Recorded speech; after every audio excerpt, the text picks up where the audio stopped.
Professional news writing is a class that I look forward to the entire year. I teach news writing at University of Maryland during the year, and while that's great, frankly, having 2 weeks with no grades where students are getting involved in journalism for the first time is extremely exciting.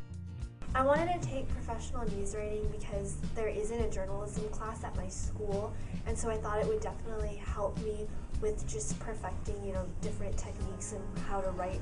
I like reading the newspaper and reading lots of articles about current events and stuff like that, so I thought it'd be a good fit. Well, I'm planning to write for my school newspaper. I've been into writing my whole life, and I just want to learn to become a better news writer so I can eventually become a journalist.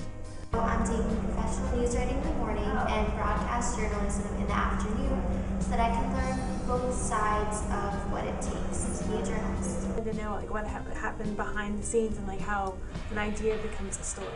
It's an honor to be sort of their first foray into journalism. You start the course by going over the basics of how to do interviews, how to do feature stories, how to do news stories. I learned that news writing is a lot different than what they teach us in a high school English class. We do a lot of interviewing, so I've learned to interview a lot better.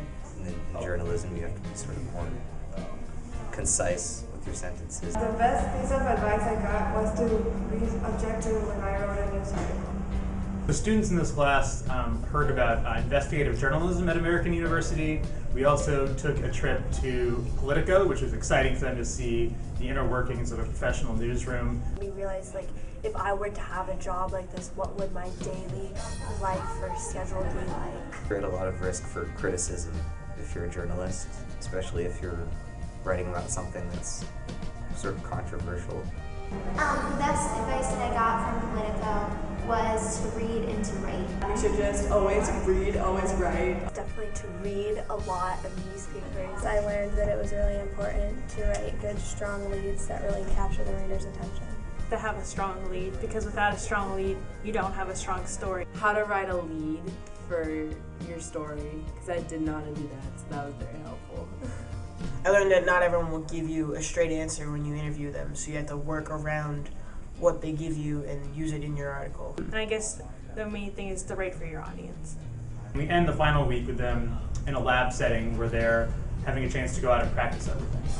My last news story is about how college admissions officers use Facebook and Twitter and social media to screen prospective students and applicants.